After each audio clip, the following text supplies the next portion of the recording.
नमस्कार, स्वागत है आपका चाणक्य इंस्टीट्यूट ऑफ एजुकेशन के ऑनलाइन प्लेटफॉर्म पे। आपको मैंने बताया था कि हम लोगों ने लूसेंट हिस्ट्री की सीरीज को शुरू किया है और इसमें हम कंप्लीट हिस्ट्री को डिस्कस करने वाले हैं। इसकी एक क्लास मैं ले चुका हूँ, आज मैं उसकी प्लेलिस्ट भी बना दूंगा जिसमें दूसरी क्लास भी आपको अवेलेबल हो जाएगी। अगर आप नए हैं तो पहले उस क्लास को देखिएगा जिससे व्यवस्थित रूप से आपकी जानकारी हो सके। तो आज हम सेकंड चैप्टर इसको डिस्कस करने वाले हैं और इस सेकंड चैप्टर का नाम है प्री हिस्टोरिक पीरियड, यानी कि प्राग ऐतिहासिक काल। मैं और आप इसमें डिस्कस करने वाले हैं कि इस समय तक आते आते हिस्ट्री में क्या क्या नए डेवलपमेंट हुए, किस तरह से नए डेवलपमेंट हुए, ये हम जानने वाले हैं। ध्यान से सुनिएगा, इस पूरी सीरीज की आपको प्लेलिस्ट दे दी जाएगी। आप अच्छे से इसको रिवाइज करके कोई भी कॉम्पिटिटिव एग्जाम दे रहे हों, अपनी तैयारी को बहुत ज़्यादा पुख्ता मजबूत कर सकते हैं। तो बिना देरी किए आज के अपने चैप्टर को शुरू कर देते हैं। और चैप्टर की शुरुआत है, नाम क्या है चैप्टर का? प्राग ऐतिहासिक काल, डेट मीन्स आपका प्री हिस्टोरिक पीरियड। ध्यान से सुनिए, बहुत अच्छे से समझाऊंगा। देखो, history on the basis of writing, मैं और आप समझने वाले हैं कि हिस्ट्री को राइटिंग के बेस पर 3 पार्ट में डिवाइड किया गया है। पहला पार्ट जिसको बोलते हैं प्री हिस्टोरिक पीरियड यानी कि प्राग ऐतिहासिक काल, दूसरा पार्ट जिसको बोलते हैं प्रोटो हिस्टोरिक पीरियड, और तीसरा पार्ट जिसको बोलते हैं हिस्टोरिक पीरियड। अब क्वेश्चन उठता है कि इन तीनों पार्ट्स में ऐसा क्या है, क्या अलग है? तो ध्यान से सुनिए, आपको बहुत आसानी से समझ में आएगा। सबसे पहले प्री हिस्टोरिक पीरियड, ये वो टाइम है, नो रिटन एविडेंस, ये वो टाइम है जिसका कोई भी लिखा हुआ साक्ष्य हमारे पास अवेलेबल नहीं है। We don't have any written evidence, ठीक है। इस समय ही पाषाण काल यानी कि ये स्टोन काल था। इस समय के लोग पत्थर से बनाए हुए औजारों का इस्तेमाल करते थे, पत्थर से बनी हुई चीजों का इस्तेमाल करते थे। इसी वजह से इसको पाषाण काल यानी कि स्टोन एज के नाम से जाना गया है। तो मैंने क्या बोला? पहली एज जिसको बोला गया प्री हिस्टोरिक पीरियड, जिसमें हमारे पास रिटन एविडेंस नहीं है। इस समय तक मुख्य रूप से स्टोन का इस्तेमाल किया जाता था, पत्थरों का इस्तेमाल होता था। दूसरा काल है प्रोटो हिस्टोरिकल पीरियड। ध्यान से सुनिएगा, प्रोटो हिस्टोरिकल पीरियड वो पीरियड है जिस समय लोगों ने लिखना शुरू कर दिया था, लेकिन इनकी लिपि चित्रात्मक होती थी और आज तक हम इसकी लिपि को पढ़ नहीं पाए हैं, आज तक हम इनकी लिपि को समझ नहीं पाए हैं, रीड नहीं कर पाए हैं। इसी वजह से हमें इनके बारे में ज्यादा इंफॉर्मेशन मिलती नहीं है। तो कहने का मतलब, अनरीडेबल रिटन एविडेंस, हमारे पास लेखन कला की शुरुआत तो हो चुकी है लेकिन आज तक हम इन्हें पढ़ नहीं पाए हैं, ठीक है। जैसे सिंधु घाटी सभ्यता, इंडस वैली सिविलाइजेशन, इसी समय से मिलती जुलती एक और है मेसोपोटामियन सिविलाइजेशन, जिनके हमारे पास रिटन साक्ष्य तो हैं बट हम उनको पढ़ नहीं पाए हैं। आज तक इनकी इंस्क्रिप्ट को डिसाइफर नहीं किया गया है, इसी वजह से इनकी इंस्क्रिप्ट अभी भी हमारे लिए रहस्यमयी बनी हुई है। तीसरा है प्रोटो हिस्टोरिकल पीरियड। ध्यान से सुनिएगा, प्रोटो हिस्टोरिकल पीरियड मतलब वो काल जिसमें लोगों ने लिखना शुरू कर दिया था और हम उसको पढ़ भी चुके हैं, हमने उसको पढ़कर उसकी इंफॉर्मेशन भी ले ली है। जैसे आपका कौन सा, स्टार्टिंग फ्रॉम वैदिक पीरियड, वैदिक एरा, जब वेदों की शुरुआत हो गई, जब पुराण लिखे जाने लगे, उस समय की बात हो रही है। तो मैंने क्या बताया, हिस्ट्री को लेखन कला के आधार पर 3 पार्ट में डिवाइड किया गया है। सबसे पहला पार्ट जिसको मैंने बोला प्री हिस्टोरिक पीरियड, जिसमें लोगों ने लिखने का काम नहीं किया था, पाषाण युग था, पत्थर पर होते थे। फिर दूसरा प्रोटो हिस्टोरिकल पीरियड, वो पीरियड जहां पर लोगों ने लिखना तो शुरू कर दिया था लेकिन आज तक हम उसको पढ़ नहीं पाए हैं, सिंधु घाटी सभ्यता। और तीसरा हिस्टोरिकल पीरियड जिसको अच्छे से हम लोग पढ़ पाए हैं, हमारे पास उनके रिटन एविडेंस भी अवेलेबल है, एग्जाम्पल वैदिक एरा। तो आई थिंक आपको ये पहली बात मेरी समझ में आ गई होगी जो इसमें बताई गई है। चलिए अगले टॉपिक पर मूव ऑन करते हैं। अब ध्यान से सुनो, अब इसके साक्ष्य हमें कहां कहां से मिले हैं, कौन कौन से साक्ष्य हमें मिले हैं इस पीरियड के? ध्यान से सुनो। सबसे पहले ज्ञानी होमो सैपियंस का प्रवेश धरती पर लगभग 30 से 40 हजार साल पहले हुआ है। यानी कि ज्ञानी होमो सैपियंस मतलब मानव, ऐसा बताते हैं कि मानव का धरती पर प्रवेश 30 से 40 हजार साल पहले मिले हैं। और इंडियाज ओल्डेस्ट ह्यूमन कपी यानी कि भारत का प्राचीनतम जो कपी है उसका क्या नाम था? श्वेत गिवन यानी कि व्हाइट गिवन, जो कहां से मिला है, जिसका प्रूफ हमें आसाम से मिला है, यानी कि आसाम से पहले मानव का प्रूफ मिला है। इसके अलावा first evidence of man in India, सबसे पहले मानव ने कहां रहना शुरू कर किया था? तो मध्य प्रदेश के नर्मदा वैली वाले रीजन में, जो नर्मदा रिवर है उस नर्मदा वैली वाले रीजन में सर्वप्रथम भारत में मानव ने रहना शुरू किया था, ह्यूमन ने रहना शुरू किया था। इसके अलावा अब ध्यान से सुनो, एक व्यक्ति है रॉबर्ट बुर्सफ्रूट, भारत में पुरापाषाण कालीन औजारों की खोज। तो भारत में जो पुरापाषाण कालीन औजार थे, स्टोन एज वाले औजार थे, इसकी खोज किसने की? तो आंसर है रॉबर्ट बुर्सफ्रूट नाम के व्यक्ति ने इनकी खोज की थी। और ये ज्यादातर औजार पत्थर से बने होते थे। इसके अलावा प्रथम पुरापाषाण कलाकृति, अब क्वेश्चन उठता है कि पहली क्या फर्स्ट पैलेयोलिथिक आर्ट वर्क कहां से मिला है, तो पलवरम तमिलनाडु से मिला है। पलवरम तमिलनाडु से पहला उस समय का आर्ट मिला है। इसके अलावा प्राचीनतम नगर, भारत का प्राचीनतम नगर कौन सा था, तो मोहनजोदड़ो था। कौन सी रिवर के किनारे, तो आंसर है, बताओ जरा, सिंधु नदी के किनारे बसा हुआ मोहनजोदड़ो भारत का प्राचीन शहर था, पुराना शहर था, जिनकी इंफॉर्मेशन से मुझे और आपको ऐतिहासिक साक्ष्यों के बारे में पता लगता है, हिस्टोरिकल टेक्स्ट के बारे में पता लगता है। आगे जाइए, अब हम बात करने वाले हैं प्रो हिस्टोरिक पीरियड। ध्यान से सुनो, कौन सा, प्री हिस्टोरिक पीरियड, यानी कि पाषाण काल। ये वो समय है जब हमारे पास उस समय के कोई रिटर्न एविडेंस नहीं है। तो ध्यान से सुनिए क्या हम पढ़ने वाले हैं। सबसे पहले हम पढ़ने वाले हैं कौन सा काल, तो पैलेयोलिथिक एज। हम बात करने वाले हैं पैलेयोलिथिक एज में। इस समय क्या हुआ, मानव शुरुआत में आर्किटेक्ट और संग्राहक था, यानी कि मानव शुरुआत में हंटर एंड गैदरर था, शिकार करता था, शिकार को इकट्ठा करने का काम करता था। ठीक है, आग का आविष्कार इस समय हो चुका था, यानी कि पूरा पाषाण काल में आग का आविष्कार हो चुका था, इन्वेंशन ऑफ फायर हो चुका था। मध्य पाषाण काल के बारे में आगे देखेंगे थोड़ी देर बाद। उसके बाद आती है सबसे इंपॉर्टेंट नव पाषाण काल। ये वो काल है जब मानव के जीवन में बहुत सारे नए नए चेंजेस आएंगे, नए नए डेवलपमेंट आएंगे। और क्या क्या होगा इस नव पाषाण काल में, इन्वेंशन ऑफ व्हील, पहिए का आविष्कार हो गया था, और पहिए के आविष्कार के कारण यातायात काफी आसान हो गया था, ये पहला काम। दूसरा, इन्वेंशन ऑफ एग्रीकल्चर। इस समय तक आते आते मानव ने कई सारी फसलों को उगाना शुरू कर दिया था, एग्रीकल्चर एक्टिविटी करना शुरू कर दी थी। तीसरा, परमानेंट रेजिडेंस। इस समय तक आते आते मानव स्थायी रूप से गांव बनाकर परिवारों के साथ उसने रहना शुरू कर दिया था। और लास्ट में डोमेस्टिकेशन ऑफ एनिमल्स। इस समय तक आते आते मानव ने पशुओं को पालना शुरू कर दिया था, और मानव के द्वारा पाला गया पहला पशु कौन था, डॉग, यानी कि कुत्ता। सबसे ज्यादा इन्वेंशन जो हुए हैं वो नव पाषाण काल में हुए हैं, जैसे पहिए का आविष्कार, कृषि का आविष्कार, इसके अलावा आपका स्थायी निवास, परमानेंट रेजिडेंस, और साथ में ही एनिमल्स को पालना इस समय तक आते आते ये कर दिया था, जिसकी वजह से लाइफ काफी आसान हो गई थी। ये बात याद रखिएगा। कौन सी एरा की बात कर रहा हूं मैं बात कर रहा हूं नव पाषाण काल की, जहां पर चीजें काफी ज्यादा आसान होती चली गई थी, काफी ज्यादा इजी होती चली गई थी। दिमाग में रखिएगा, बहुत इंपॉर्टेंट है नव पाषाण काल। आपसे पूछ लेगा कि किस समय मानव ने स्थायी रूप से रहना शुरू कर दिया था, नव पाषाण काल में। किस समय कृषि का विकास हुआ, नव पाषाण काल में। पहिए का आविष्कार, नव पाषाण काल में। तो ये सारी बातें आपको याद रखनी है नव पाषाण काल के बारे में। चलिए आगे बढ़ करते हैं। अगला देखिए, अब इस समय कृषि के औजार कौन कौन से थे, कौन कौन से कृषि के औजारों का इस समय तक इस्तेमाल किया जाता था। तो देखो, आविष्कार नव पाषाण काल में, यानी कि न्यूलिथिक एज में, न्यू स्टोन एज में तांबे के औजार बनाए जाने लगे। इस समय तक आते आते कॉपर के, यानी कि तांबे के औजार बनाए जाने लगे। इसके अलावा कुल्हाड़ी पहला औजार था, फर्स्ट जो टूल था वो कुल्हाड़ी था, जिसका साक्ष्य हमें अतरक कंपन किसे, तमिलनाडु से मिलता है। पहला मानव के द्वारा बनाया गया पहला औजार कौन सा था, कुल्हाड़ी, जिसका प्रूफ हमें अतरंगम्बन से मिलता है। इसके अलावा प्रथम फसल कौन सी थी, वीट और बार्ले, यानी कि मानव के द्वारा उगाई जाने वाली पहली फसल थी जौ और गेहूं। याद रखिएगा, मानव के द्वारा उगाई जाने वाली पहली फसल थी। इसके अलावा जिसके प्रूफ हमें कहां से मिले हैं, जिसके प्रूफ मेहरगढ़, पश्चिमी बलूचिस्तान, यानी कि पहली फसल जो जौ और गेहूं, इसके प्रूफ हमें मेहरगढ़ से मिले हैं। और मेहरगढ़ आजकल कहां है, तो ये आजकल पाकिस्तान में चला गया है, याद रखिएगा। इसके अलावा अन्य फसलें, चावल उगाए जाने लगे थे, जिसका चावल का साक्ष्य हमें कहां से मिला है, कोलडीबा से मिला है। कोलडीबा कहां है, उत्तर प्रदेश। ठीक है, उत्तर प्रदेश के कोलडीबा से हमें चावल के साक्ष्य मिले हैं। दिमाग में रखिएगा, उत्तर प्रदेश के कोलडीबा से हमें चावल के साक्ष्य मिले हैं, याद रखना है, इंपॉर्टेंट बात है, याद रखिए। चलिए आगे आइए। इसके अलावा बर्तनों के आधार पर प्राचीन संस्कृति और पूर्व हड़प्पा। अब ध्यान से सुनो, अलग अलग एरिया से हमें अलग अलग बर्तन मिले हैं, अलग अलग एरिया से हमें अलग अलग बर्तन मिले हैं। जैसे देखो, मालवा से हमें काले तथा लाल पत्थर के बर्तन मिले हैं, बुरजूम से हमें धूसर ग्रे कलर के पत्थर मिले हैं, मतलब बर्तन मिले हैं, जोखे से लाल कलर के, दक्षिणी नव पाषाण काल में चमकीला ब्राइट ग्रे कलर के थे, ईस्टर्न न्यूलिथिक यानी कि पूर्वी नव पाषाण में भूरे लाल कलर के। इसके अलावा जॉर्वे कल्चर, इंपॉर्टेंट है, ध्यान से सुनो, जॉर्वे कल्चर में ताम्र पाषाण संस्कृति और एक इमाम गांव नामक बस्ती मिली है।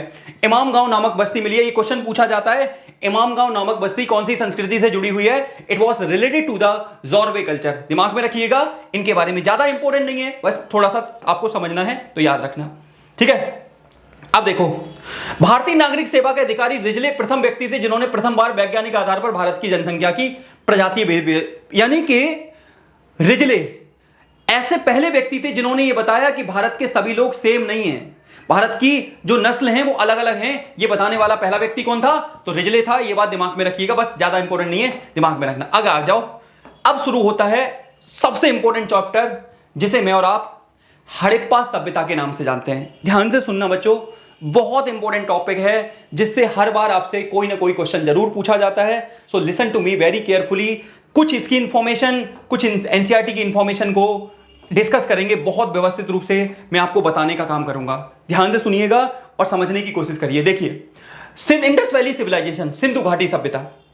अब सिंधु घाटी सभ्यता लगभग 2400 से 1700 बीसी में, एनसीईआरटी में 2600 ईसा पूर्व से लेकर 1900 ईसा पूर्व के बीच में भारत, पाकिस्तान तथा अफगानिस्तान वाले क्षेत्र में एक शहरी सभ्यता का डेवलपमेंट हुआ, और इसी शहरी सभ्यता को सिंधु घाटी सभ्यता या इसे इंडस वैली सिविलाइजेशन या हड़प्पा सिविलाइजेशन के नाम से जानते हैं। देखिए, मध्य में विकसित नगरीय सभ्यता थी। कैसी थी? नगरीय सभ्यता। और सबसे पहली बात प्रो हिस्टोरिक थी। प्रो हिस्टोरिक का मतलब इस समय तक आते आते लोगों ने लिखना शुरू कर दिया था, लेकिन आज तक हम उनको पढ़ नहीं पाए हैं। और साथ ही इसको ब्रॉन्ज सिविलाइजेशन, क्योंकि इस समय जो धातु यूज होता था वो ब्रॉन्ज यूज होता था, ये बात आपको याद रखना है।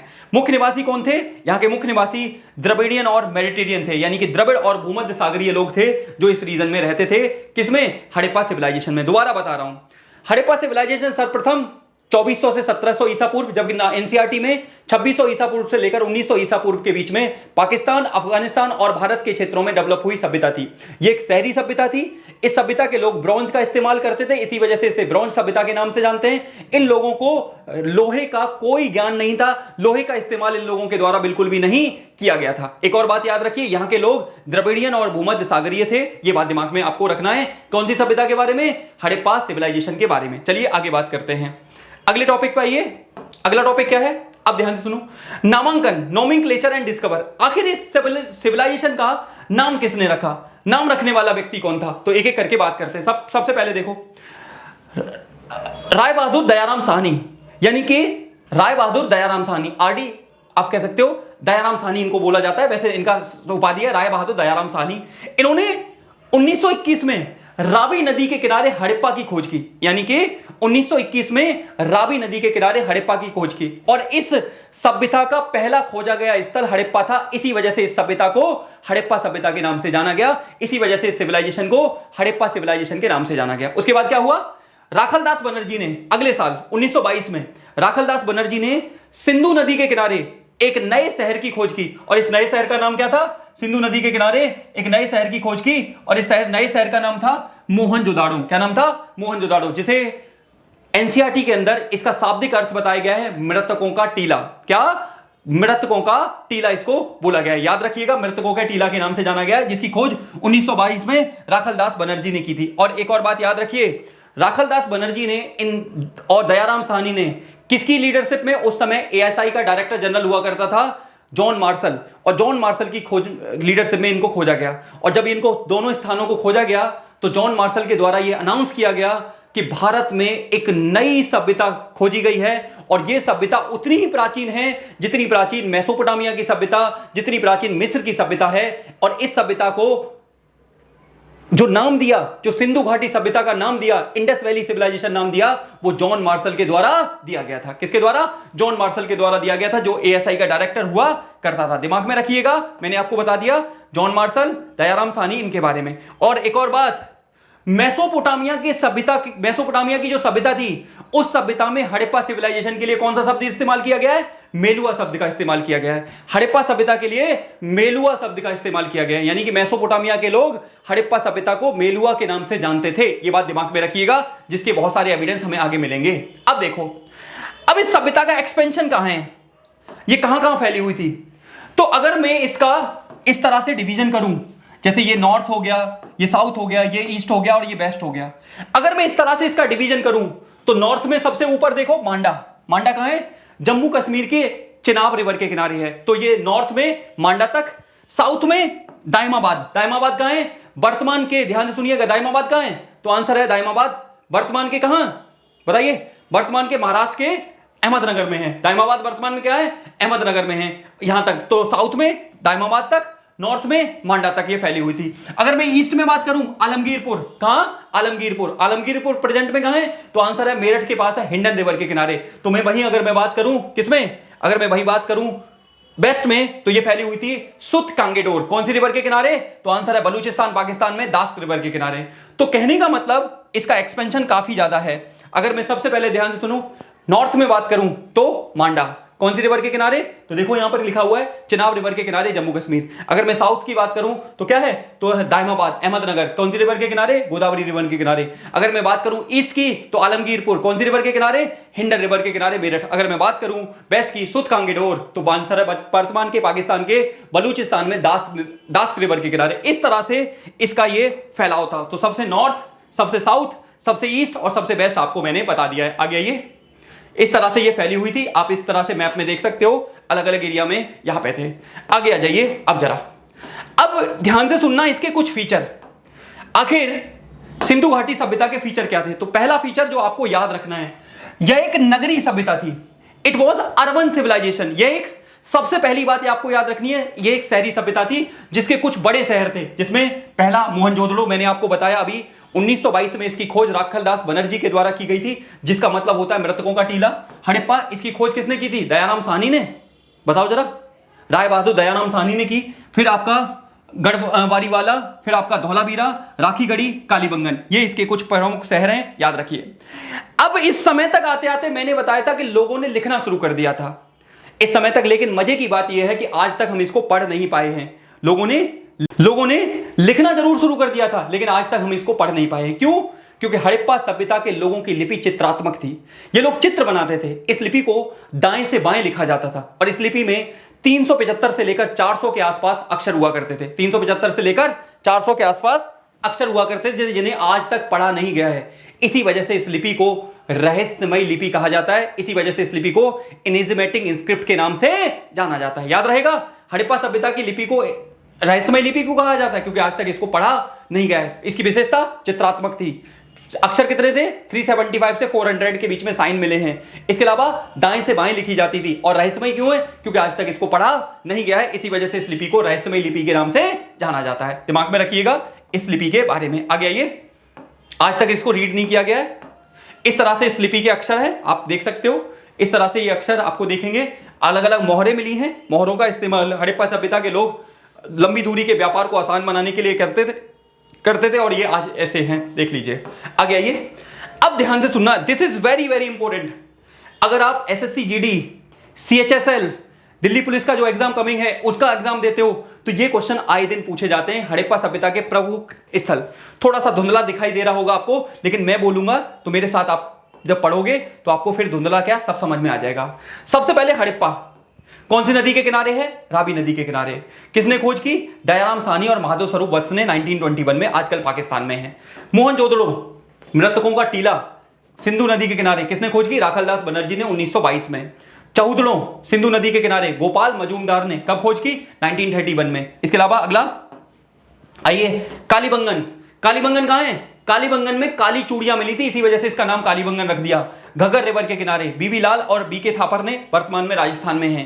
कोटदीजी, सिंधु नदी के किनारे, किसने? फजल अहमद ने 1953 में, आजकल ये पाकिस्तान में है। रंगपुर इंपॉर्टेंट है। रंगपुर मादर रिवर के किनारे, रंगनाथ राव ने खोज की थी, आजकल ये कहां है? गुजरात में है। रोपड़ सतलज रिवर के किनारे, यगदत्त शर्मा ने। रोपड़ कहां है आजकल? तो रोपड़ आपको देखने को मिलेगा पंजाब में, पंजाब का रोपड़ जिला। लोथल इंपॉर्टेंट है, भोगवा नदी के किनारे है। वर्तमान में कहां है ये? वर्तमान में आपको लोथल राजस्थान में देखने को मिलेगा, जिसकी खोज रंगनाथ राव ने की थी। आलमगीरपुर अगेन इंपॉर्टेंट, आलमगीरपुर कहां है? अभी मैंने बताया था आपको, हड़प्पा सभ्यता का सबसे eastern most place Alamgirpur, Uttar Pradesh में, मेरठ में, हिंडन रिवर के किनारे। इसकी खोज किसने की? यगदत्त शर्मा ने की। सुत कांगेडोर दास्क रिवर के किनारे, ऑरेंज स्टाइल और जॉर्ज डेल्स ने की, आजकल ये बलूचिस्तान में है। बनवाली या बनावली कौन सी रिवर के किनारे है?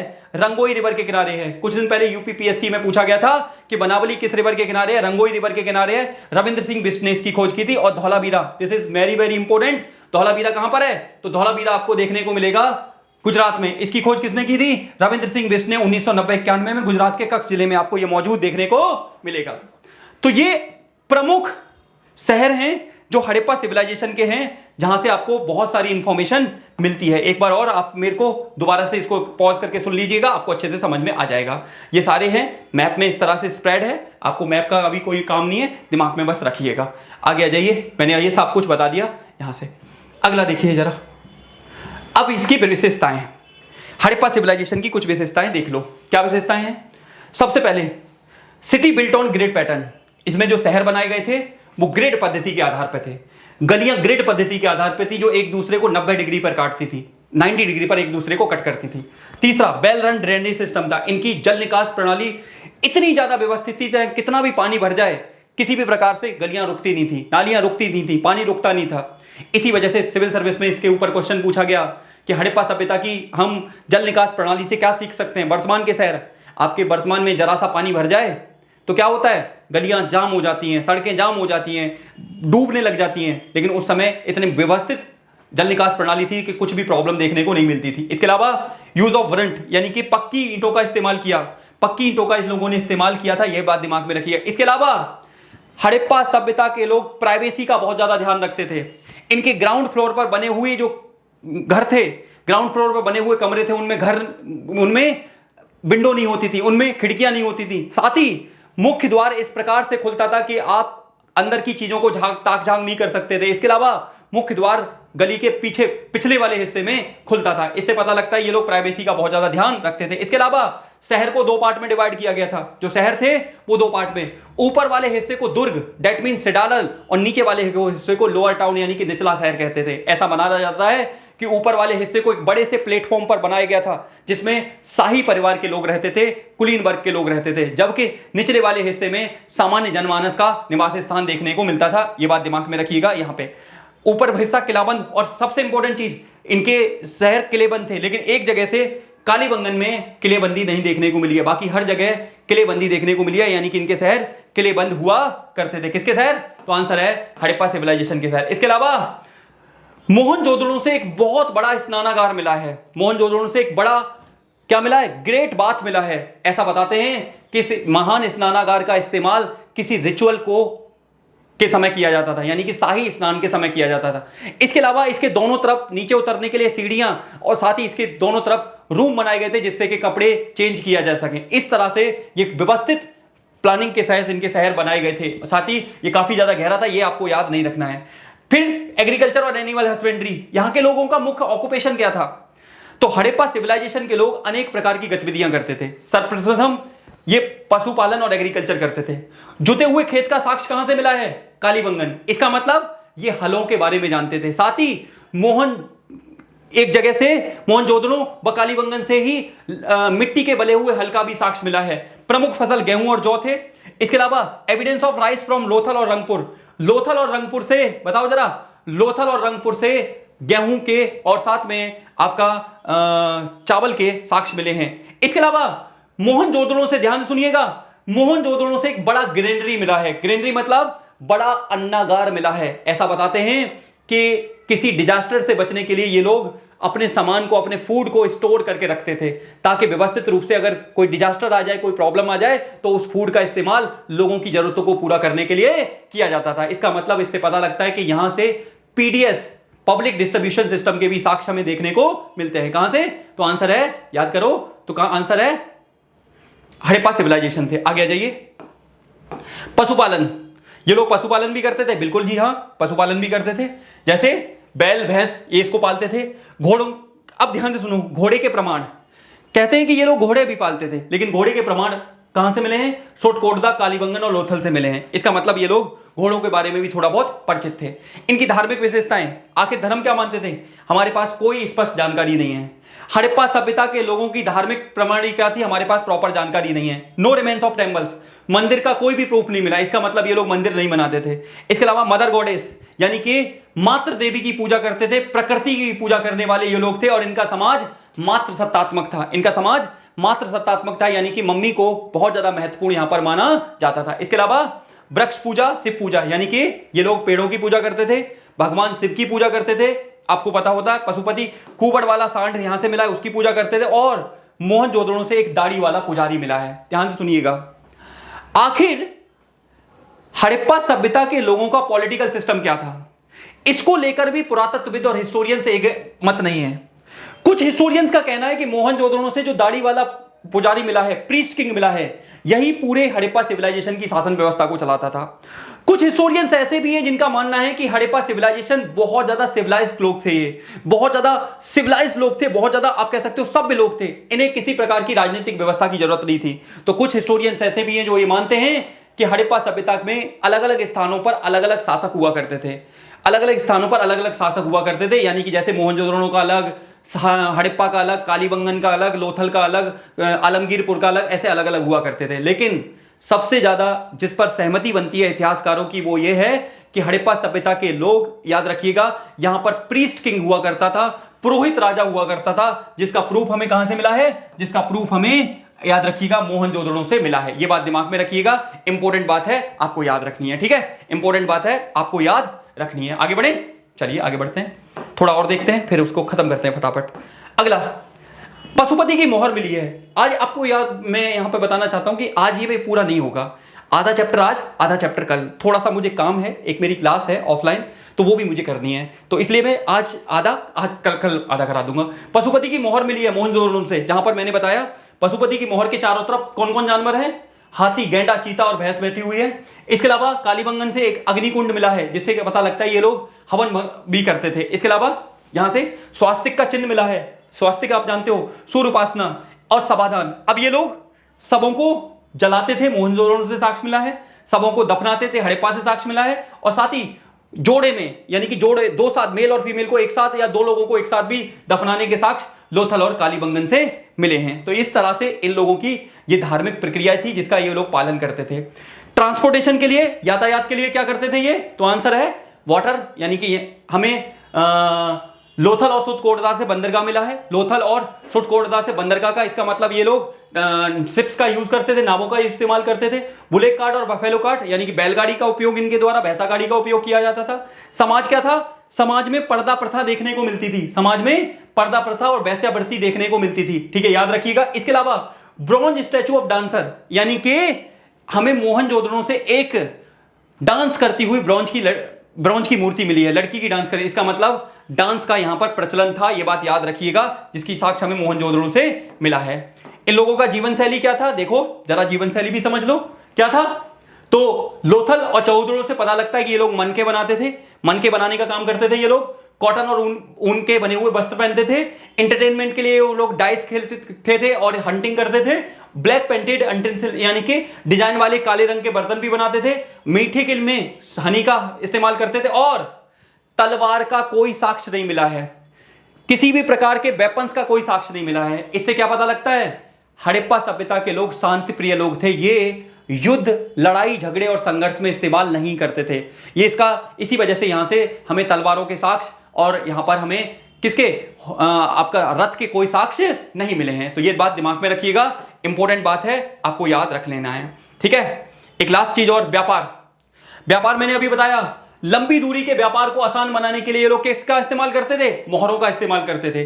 किसी पैकेट पर मोहर लगा दी जाती थी जिससे कि दूसरे को भेजा जा सके, इसका इस्तेमाल करते थे।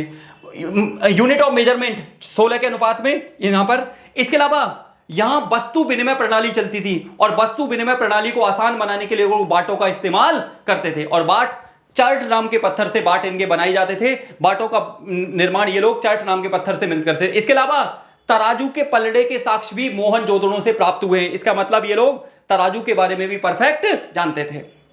तो आज मैं आपको इतना करा रहा हूं, ठीक है।